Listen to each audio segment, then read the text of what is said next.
Hello guys, good evening or good day.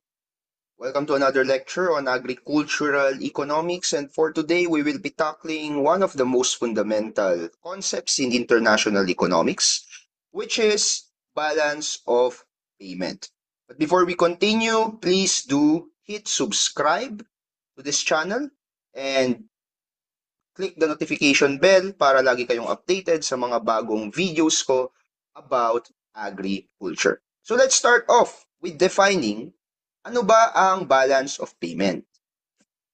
Ang balance of payment is basically a record of financial transactions made between a country and the rest of the world. So kind of think of it as a business. Ang isang negosyo, meron niyang way to track its sales and its expenses. That's a business. If you apply that same concept of recording, of financial recording, in international transactions, for example, si Pilipinas nakatransact si US, si South Korea, si Japan, Germany, etc., then we call that recording as your balance of payment. So we are basically looking at how does money flows in a country or out of a country. Pumapasok ba or lumalabas yung pera? We're measuring yung pagpasok and paglabas ng pera sa isang bansa via international transactions. That is our balance of payment. And our balance of payment has three significant categories. And yun yung pag-uusapan natin. Ano ba yung three parts of your balance of payment? You have your current account, you have your financial account, and you have capital account. Your current account and financial account, yan yung dalawang account sa balance of payment mo na pinakamalaki. Pinakamalaki yung value, pinakamalaki yung halaga. Whereas yung capital account mo, medyo maliit lang yung halaga dyan. Kumbaga, may considerable pa rin, pero maliit siya as compared to current and financial account. And yun yung pag-uusapan natin ngayon. Ano ba yung mga different transactions that is recorded for each of these parts of your balance of payment? O simulan natin sa current account. What is your current account?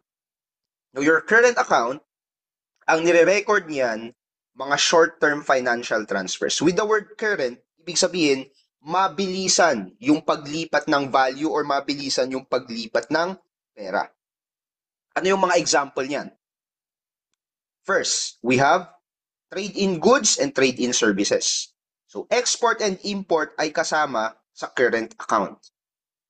Another one would be the income generated in your country by a foreigner or income generated by a Filipino in another country.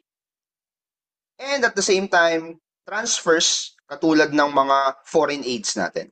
So export and imports, for example, tinitingnan natin, hindi yung flow ng goods and services, but rather yung flow ng pera. Okay? So for example, trade in goods and services. O let's say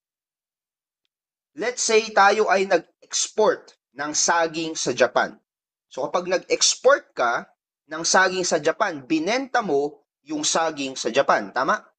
Dahil binenta mo yun kay Japan, si Japan ay magpapadala na ngayon ng pera sa Pilipinas. So kapag pumasok ang pera sa Pilipinas, that's money coming in, we call that as credit. Credit po yan. So ang export, kapag nag-export ka ng produkto mo, money comes in, so that's a credit to your current account balance of payment. Paano naman kapag tayo ay nag-import? O nag-import tayo ng metal galing sa China. So kumuha tayo ng metal products from China, tayo ay nagbayad. Therefore, money goes out. When money goes out, that is now a debit to our current account balance of payment. So kapag import yan, import, debit. Kapag naman export, credit to our balance of payment. How about trade in services? Ano yung mga examples niyan? Well, let's say, dito sa Pilipinas, usong-uso yung ating BPO industry, right? And that is a form of service. Pag ginamit, for example, ng isang Amerikano na taga-Hawaii, yung BPO or yung call center service or yung service na galing dito sa Pilipinas, siya ay nagbabayad dun sa serbisyo na yon. Now, that is now what we call as trade-in services. Yung customer mo nasa Hawaii, pero yung serbisyo binibigay from the Philippines to that Hawaiian customer.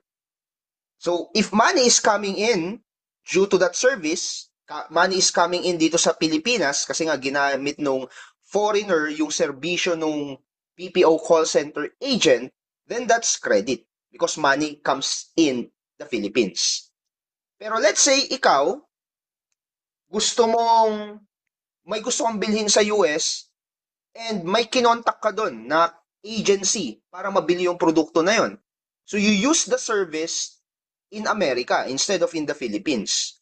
So this time around, dahil Pilipino ka and ginamit mo yung serbisyo sa Estados Unidos, magbabayad ka na ngayon ng pera sa US. So that is money going out, therefore that is debit. Another example sa current account natin is yung income. Yung income, for example, ng mga OFWs natin.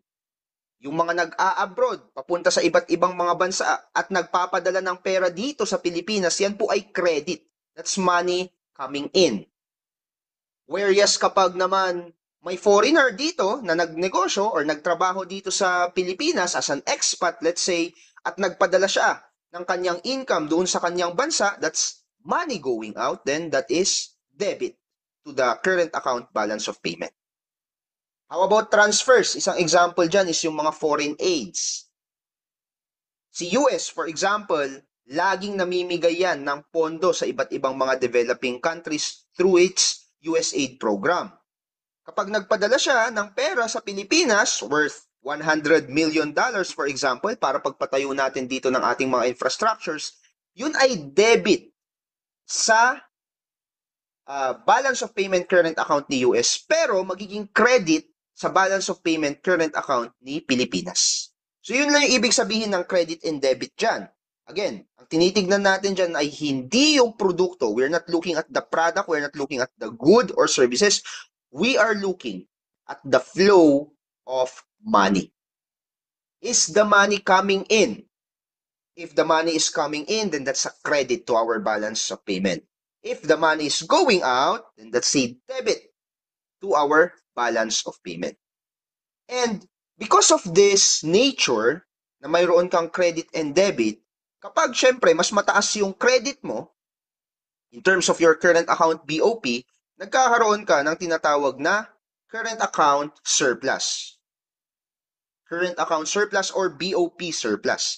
Dahil mas marami nga yung pumasok na pera sa iyong bansa from other countries. So there's a surplus there.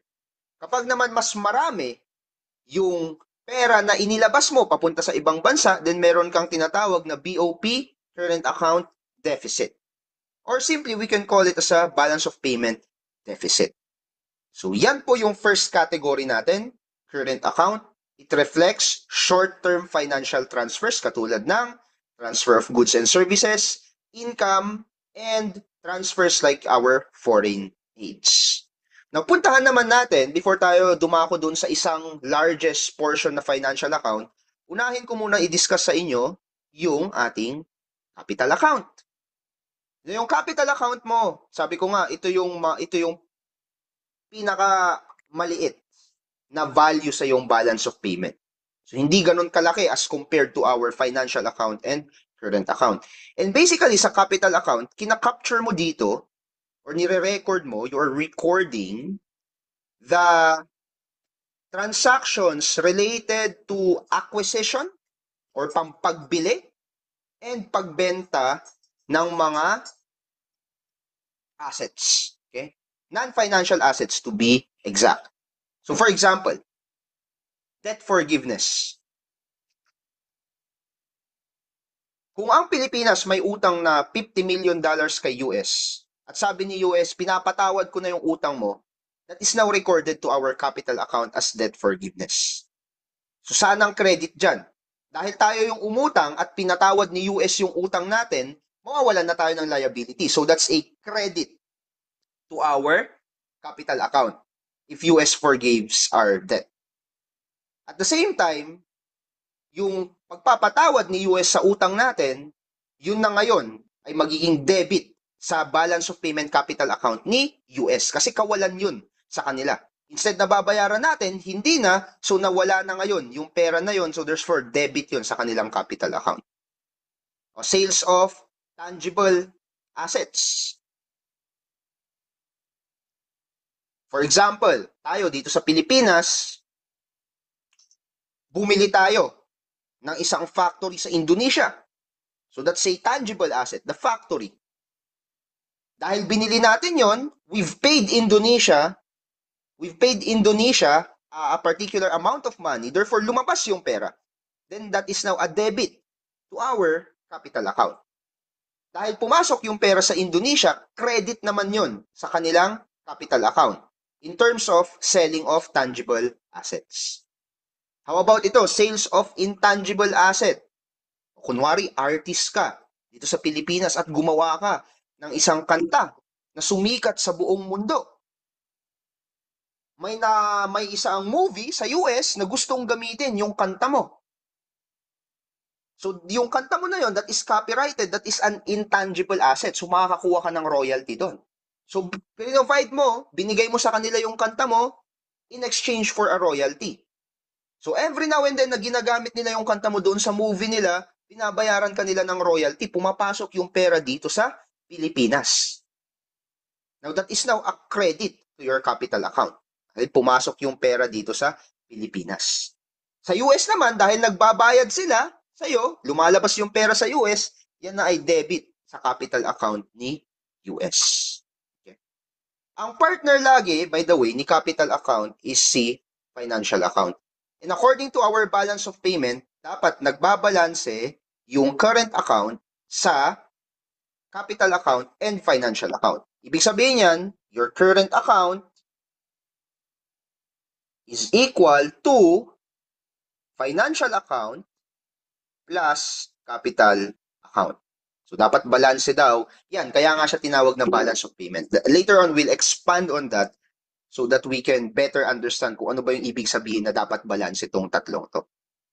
In anyways, after our capital account, let's talk about the third one, our financial account. And the financial account covers, it's also a large chunk of your balance of payment, and it covers now investment in financial assets and liabilities.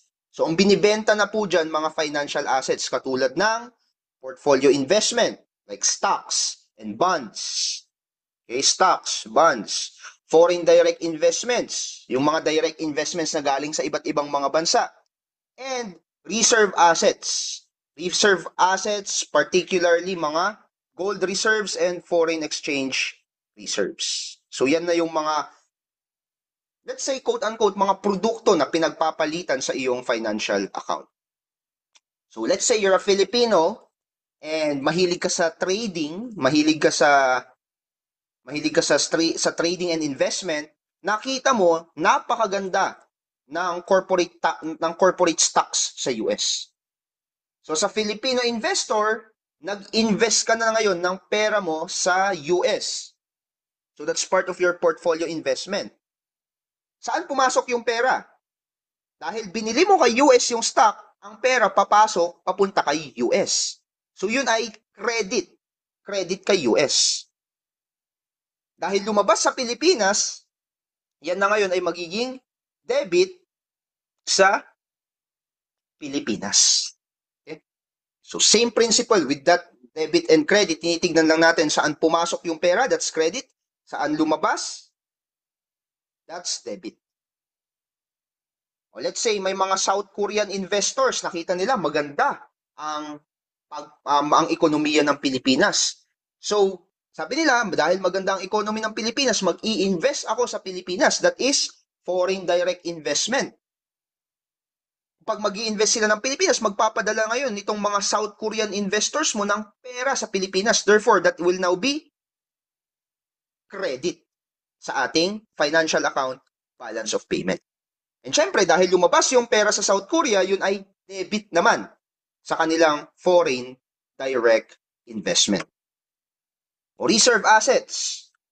For example, sabihin natin, ang Pilipinas, malaki ang utang. Okay? Malaki yung utang natin and gusto natin ma-solve yung utang na yon by selling gold. May gold reserves tayo, for example. So, ibibenta natin yung sa ibang bansa. Pag binenta natin yung gold, papasok ngayon yung pera sa atin. Then therefore, that's credit to our reserve assets, particularly credit to our financial account. Kasi binenta natin yung ginto. And kung sino man yung bumili ng ginto, let's say binili ni US, dahil nagbayad sila sa Pilipinas, then that's debit now to their balance of payment financial account. So yan yung differences ng tatlong accounts in your balance of payment. So on the next slide, titignan natin yung kung paano nagbabalanse yung ating balance of payment. Kasi kaya nga siya tinawag na balance of payment. It is not called balance of payment with no reason. Okay? May rason kung bakit siya tinawag na balance. And ang sinasabi niya, yung current account natin ay binabalanse daw ng financial account and capital account. In our example, para lang mapasimple yung equation, dahil minimal lang naman yung effect ni capital account, tatanggalin muna natin si capital account. So titignan lang natin how your current account balances with your financial account. Okay. Let's see. Si Philippines, okay, let's say si Philippines ay nag-export ng produkto sa US. Okay, nag-export tayo ng produkto sa US and dahil mas malaki yung in-export natin, so mas malaki yung in-export natin kay US kaysa sa ating in-import, nagkaroon tayo ng current account surplus. So mayroon tayong current account surplus. Mas marami kasi yung in-export natin eh. Mas marami tayong agricultural products, for example, na binili kay US, ay na binenta kay US, kaysa doon sa mga produkto na binili natin kay US. So meron tayong current account surplus. Ibig sabihin, limpak-limpak yung salapi natin na galing kay US. Remember kapag nag-export ka, pumapasok ang pera sa Pilipinas. Now si US, dahil mas marami siyang inilabas na produkto, mas marami siyang binili na produkto sa atin, dahil mas marami yung binili na produkto ni US, mas mataas yung kanyang import kaysa sa export sa atin, then may deficit siya ngayon sa kanyang current account. Remember ang current account mo, short-term financial transactions yan. So, ibig sabihin dyan, in the perspective of the Philippines, kapag mayroon kang current account surplus, marami kang pera. So, let's just imagine that this is money. Okay. So, marami kang pera. Right? Si US naman, dahil meron siyang deficit, wala siya masyadong pera na nare-receive galing kay Pilipinas. So what happens now? Paano nababalanse itong dalawang transactions na to? Okay? Dahil maraming pera si Pilipinas, syempre hindi naman po pwede na yung pera na to nakaupo lang. Okay? Sayang. Ang kailangan gusto natin gawin sa pera na to, kumita. So anong gagawin natin? Hahanap tayo ng pag-i-investan sa mga pera na to. And what we usually do is, pupunta tayo kay US. Titignan natin, kamusta kaya yung stocks? Kamusta yung bonds ni US? Yan. Kamusta kaya yung mga stocks, bonds? Baka pwede akong bumili ng mga reserves ni US. So yun na ay financial account. Tama? So yun ang gagawin ni Pilipinas. Si Pilipinas, bibili na ngayon ng financial asset from the US. Okay? No, kapag bumili tayo ng financial asset, itong pera na to, papasok sa US. And si US magpo-provide sa atin ng financial assets such as bonds and stocks. And because of that, dahil lumabas yung pera galing sa atin, dahil nga ininvest natin kay US, magkakaroon tayo ng financial account deficit. Kasi lumabas yung pera, pinambili natin ng stocks and bonds. Sa part naman ni US, magkakaroon siya ng financial account surplus. Okay? So, in relation to this, kapag may surplus ka sa current account mo, gagamitin mo daw yung pera in order to buy financial assets from other countries. So magkakaroon ka ng deficit sa iyong financial account. Therefore, in theory, yung current account mo and yung financial account mo ay mababalanse. Ganun din naman kay sa perspective ni US. Si US, kahit na initially meron siyang current account deficit, dahil magbebenta siya ng mga financial assets or mga gold reserves or foreign exchange reserves, mababawi niya yon, so magkakaroon siya ng surplus sa kanyang financial account. Dahil nagkaroon siya ng financial account surplus, itong dalawang to ay mababalanse. Right? Now, what if kahit na ginawa natin yun, hindi pa rin nabalanse? Anong gagawin natin? Well, for economists and for statisticians, what they do is to include what we call as errors and omissions. So yung errors and omissions is just basically a tool para mabalanse yung balance of payment natin. Kasi nga, tinawag siya na balance of payment, ang goal talaga, balansehin yan. So kapag hindi nag-account ng maayos yung current account mo at yung financial account and capital account, gumagamit tayo ng errors and omissions to make that balance. Okay? Now, extra lesson. Ano sa tingin nyo ang nangyayari sa foreign exchange reserves natin in relation to balance of payment, deficit, and surplus? For example, dito, si Pilipinas nagkaroon ng current account surplus. Ano sa tingin nyo ang nangyayari naman with regards to our foreign exchange reserves? Dumami ba or tumaas kapag nagkaroon ka ng current account surplus? So remember, kapag ikaw ay may current account surplus, balik tayo dito. Kapag ikaw ay may current account surplus, you are exporting more. So marami kang binebenta sa ibang bansa. Sa example natin, marami kang binebenta sa US. So kapag may current account surplus ka, it is also expected na yung foreign exchange reserves mo mataas. In relation, ano ba ang foreign exchange? Yan yung currency ng other countries. So dahil mas marami kang binibenta kay US, si US padala ng dolyar sa'yo, so tumataas rin yung foreign exchange reserves mo. Kapag naman ikaw ay may deficit, baliktad naman ang nangyayari. Yung foreign exchange reserves mo ay nadi-deplete. Okay, nadi-deplete naman yung foreign exchange reserves natin.